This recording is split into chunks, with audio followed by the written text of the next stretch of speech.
Welcome to Getting Real with John Natale. I'm your host today, guys. John Natale for episode 82. What I wish I knew before running a team. Today, guys, we're going to take a deep dive into the lessons and things I wish I knew before I had started my team back in 2019. I'm going to draw upon a lot of things I've failed at and things I didn't necessarily see coming when it started, when my team started, when I started on this journey of leadership. Whether you're an agent on a team, you're an agent out there individually, or you are running a team yourself, this episode is going to be chock full of lessons that you can definitely draw some inspiration from. Before we dive in today to the things I wish I knew before running a team, I have to take a second to thank you, one, just for listening to this. Taking some time out of your day to listen to our message here at Getting Real.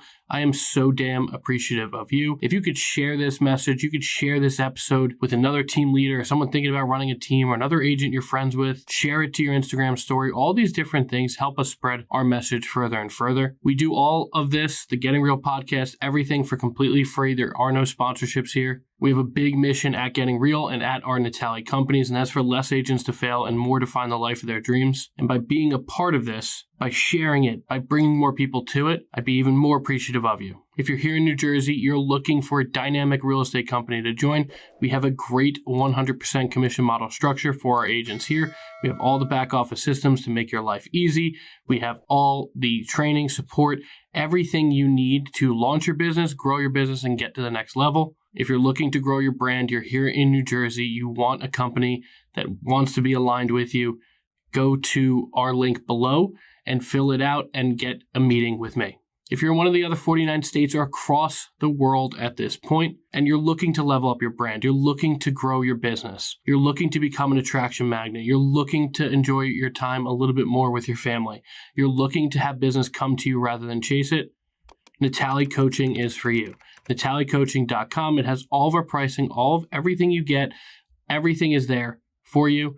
At the bottom of NataleCoaching.com is a very simple calendar. You book your call with me directly, and I'll see you on your discovery call. We've also launched Natale Media, so that is the help we have for business owners and real estate agents and real estate companies looking to not only get the coaching, but also someone to help them implement. So that means the posting, that means the editing, that means all of the other things that go into social media, plus everything else a digital marketing agency can do for you. So the Google pay-per-click, the meta ads, the websites, everything entailed with a typical digital marketing agency, plus enveloping in our coaching on how to actually grow your brand, whether you're a business owner or in real estate.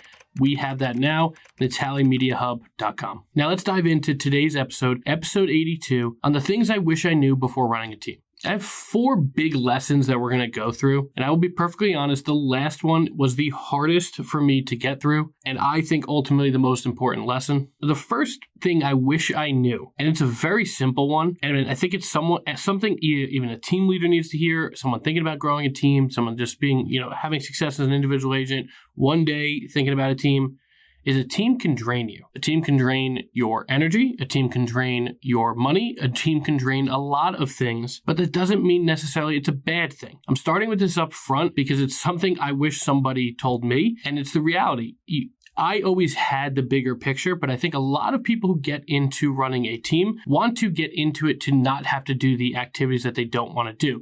I think that's a great part of running a team, is you can find leverage, don't get me wrong, but a lot of people get into leadership so they no longer have to deal with any aspects of selling or dealing with clients. And I do think you really need to understand from the get-go is a team can drain you just as much as clients can. The overbearing client that calls you at 9 o'clock at night on a Saturday, the same thing could happen with an agent. Again, it doesn't mean it's a bad thing. And if you're sitting out there, you're an agent on a team, this is not for you to worry about, am I draining my team leader? It's just fundamental that a team leader needs to know that this can be draining and you need to see the bigger picture. And if you do see the bigger picture and you see a place where, okay, if I train these people properly, I provide the right support, I give them great opportunities, and then they start to create opportunities for themselves. My training and support has upped their level. And you see that bigger picture where now you have several agents who are now providing for their families underneath your stewardship, your leadership. It can be an absolutely beautiful thing. I absolutely love it. But if you think that having a team is now going to lead to, okay, now I'm not going to get that call at 9 o'clock, or I'm not going to have that person with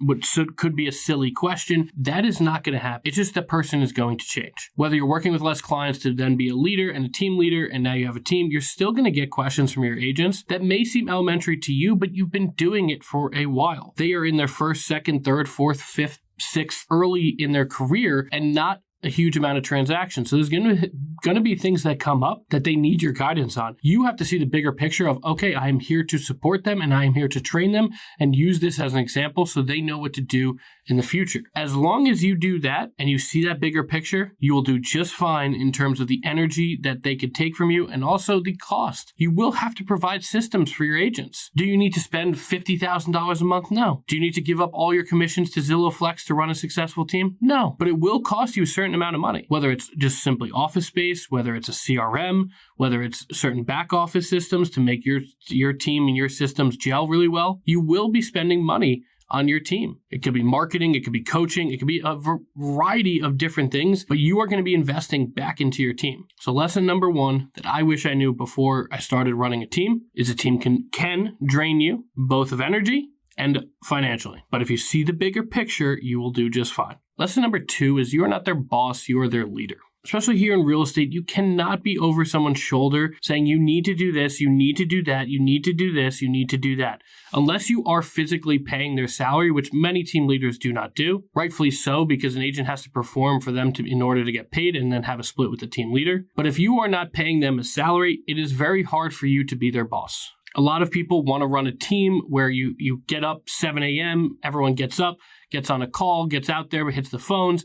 I'm not saying that can't work. It absolutely can. And if it works for you, fantastic. But I would rightfully think if people are in that environment where they're coming into real estate, typically to get some sort of flexibility, if you are running a very rigid ship, almost as if you were a boss, you are going to have issues. And I will be perfectly honest, anytime I've tried to have a set hours, set schedule, it does not work. That doesn't mean you just go with the flow. Your agents do what they want. You're not there to oversee them. That is not what this message is. It is just very strictly, you are their leader. You are not their boss. You are there to lead them. You are there to mentor, to train, to support. You are not there to say, go do A, B, C, and D. You are there to provide opportunities for opportunity A, opportunity B, opportunity C, opportunity D. And then if they are successful, then you have a winning agent at your team. Which brings me to point number 3, things I wish I knew before running a team. It's a very popular phrase, slow to hire, quick to fire. And this is one thing I've very upfront have not been the best at, and I'm still continually learning. But the reality is you need to be slow to hire. We don't just take on anybody. And as a real estate company, it's very, very hard to know who to take on and who not to take on, especially when it comes to new agents. You don't know exactly who's going to have it until they actually get out there and start trying to perform. Until you get punched in the face a little bit in this industry, it is very hard to know if a real estate agent's going to make it. Everybody comes in with the same aspirations. Everyone comes in with the same dreams, but not until you realize, okay, 30 days has gone by without anything. 60 days has gone by. I closed one deal and then, whoa, now I have nothing in my pipeline. What am I going to do? Until you get punched in the face a little bit in real estate, it's very hard to know who's going to make it and who's not. So I always try to judge in terms of hiring on a few different factors, and I have not been perfect, but I do look for family-oriented people. I think you can't teach good human beings. I'm being perfectly honest. There's a few things you cannot teach in real estate. Being a good human being is impossible to teach. Doesn't mean you have to have family, kids, everything in order to work here. It just says that if you're a family-oriented person, and that could be with your brothers, your sisters, your parents, your cousins, your spouse, does not matter. Doesn't mean you have to have kids. It just means that you need to be a family-oriented person, because typically people that care about their family are typically going to be people that care about their clients. I also personally look for somebody who has a chip on their shoulder. This is not always possible. Not everyone was born under horrible circumstances. Not everyone underwent childhood trauma. Not everyone battled through anything and everything. However, when you find a person that has battled their entire life, when it comes to real estate, they are more likely to be that person that when they get punched in the face, they get up and they say, okay, I've done this before in my life and I will do it again in real estate because I need to be successful. Finding that person with a chip on the shoulder, the need to be successful, whether it's something they're overcoming from their childhood, they're overcoming right now in their life financially, it does not matter. Someone who needs to be successful is typically what we look for. And then we should be slow to hire. You don't need to hire every single person that comes in the door. And then on the other side, I've been a little slow to fire people that were not a cultural fit here. Although you do your due diligence because you're just growing, you grab people, you bring people into the world, you hope that they are a fit. And when they're not, you need to get rid of them. It's very hard. I enjoy making people happy. I'm not here to make people miserable. Firing people is not a fun thing. But when things are not working and things are not fitting, you need to let someone go quickly.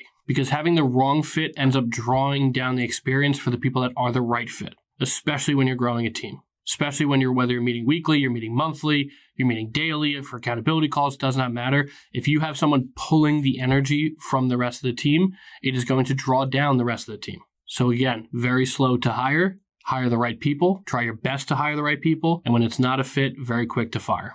Lesson number 4, and this is something I always prioritize for my own business, and I think that's what's made running a team a little bit easier, but I've really had some hard pills to swallow and also just, some really bold things that hit me in the face, is you need to amplify your systems to have success running a team. You will not have success as a team leader in terms of creating a type of life where now you are creating opportunity for others, you are leveraging out your time, and the clients are having a winning experience as well. You will not create that if you do not have great systems. I'm being 100% honest. You're going to work yourself, run yourself ragged if you don't have the right systems. And the great thing is there are so many great training systems out there. Even as simple, we use a Google Classroom with a bunch of Loom recorded videos of where I walk through a ton of different things. Did it take me a couple days to set it all up? Absolutely. But now our onboarding process is pretty darn simple when we bring new people in, and that training library is there for agents afterwards. If you don't have the right systems, especially just down to like onboarding, it's going to be very, very hard for you not to be overworking yourself to run a team. It's not that you can't be successful, just they're going to call you with every single question they have if you don't provide the right systems. So I looked at it as, what do agents need to know? What are the questions I'm typically getting? How do I do this? How do I do that? How do I do this? And how do I do that? And then I took a couple days and I recorded a bunch of videos and I put them in a Google Classroom. And that is our training system. That's not all you get access to, but it's a great place to start when it comes to systems. Same thing with compliance, transactions. What does that all look like? We have buyer-seller process documents all built out for the entire process that people are going through that automatically send to our agents as they update their pipeline. Simple systems for them to use to create a great experience. And now our agents don't get calls, so then I don't get calls about what exactly to expect at this phase of the transaction. How do we do social media? How do we do these different things? All of this stuff we provide as a system. And the lesson I needed to learn is not only do I have to do the systems that work for me, I need to make systems that are easy for everyone to digest. Because even though it was a system for me, my business might not have been the best and easiest for everybody else that's learning. So we've had to go back down, not necessarily dumb down the system. We used to just make it a little bit smoother, make it a little bit easier. We've had to refine some things that are not just good for my brain, but good for everyone. That's a huge lesson that I've learned in terms of running a team. And the last most important lesson that I've honestly had to learn, and I think every single person that ever dreams of running a team or is running a team right now needs to hear, is you are not the reason people will be successful. You cannot drag people by the ear, and if you're watching me on YouTube, I'm literally pulling my ear, but you cannot drag people by the ear and force them to success. It is impossible. They have to want it for themselves. Yes, a lot of it goes into hiring the right people, all these great things I've talked about today so far, but the reality is you are not responsible and directly in proportion to their success. Even though you've had success and you continue to have success, that does not mean the next person's going to come along, join your team, and 100% have success. You are not responsible for it. You cannot bear the weight of it. Especially if you have a family you're responsible for, you're paying the bills. You cannot bear the weight of having somebody on your team and say, I am responsible for their success. Your job as a team leader is to do just that, lead. And we're going to get into this over the next few episodes about what does leadership look like? What are the qualities of a great leader in today's industry, in today's real estate industry, in today's business world?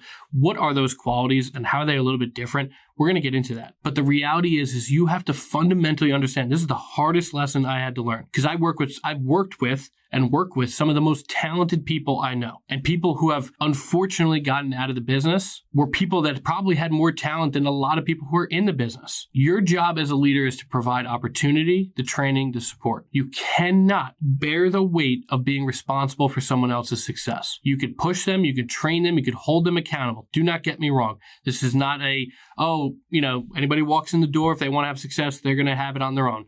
That is not the message here. The message is you can't bear the weight of it because it can weigh you down. And it can frustrate you that so-and-so is so damn talented that if they just applied their brain and their willpower to get this done in a disciplined manner, they would have success. You know it. You see it in them. They might even have more talent than you, but you cannot force it. You can hold people accountable to their goals. Not even can. You should hold people accountable to their goals. If someone tells you, hey, I want to make $200,000 a year, but they're doing $20,000 a year activities to get business, you should be the one telling them. That's leadership. But seeing a $200,000 performer perform like a $20,000 performer is going to hurt. I am telling you right now, you are not responsible for their success. You are there to provide opportunities. You are there to lead. You are there to train. You are there to support. And if you provide a great sphere there for them, they should take that ball and they should run.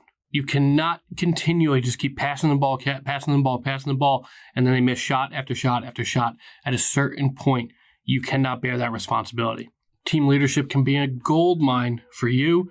It is one of those things, and I talked about in the episode prior, it is one of those things, very rare in the real estate industry, where you could win, somebody at your team could win, by providing for their family from your success and your opportunities. And then the client could win with an even better experience than just working with you, having an entire team behind them. Very rarely does that exist in this world, where you can get 3 wins out of one situation.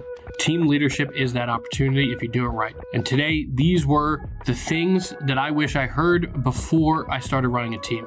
And if you're looking to grow your team, you're looking to start a team, get into our Natale coaching program. Especially if you have a very good, well-running team and you want to get to the next level, that is what we're for. We not only bring you in, we bring the entire team in, coach everybody up, and get everyone to the next level.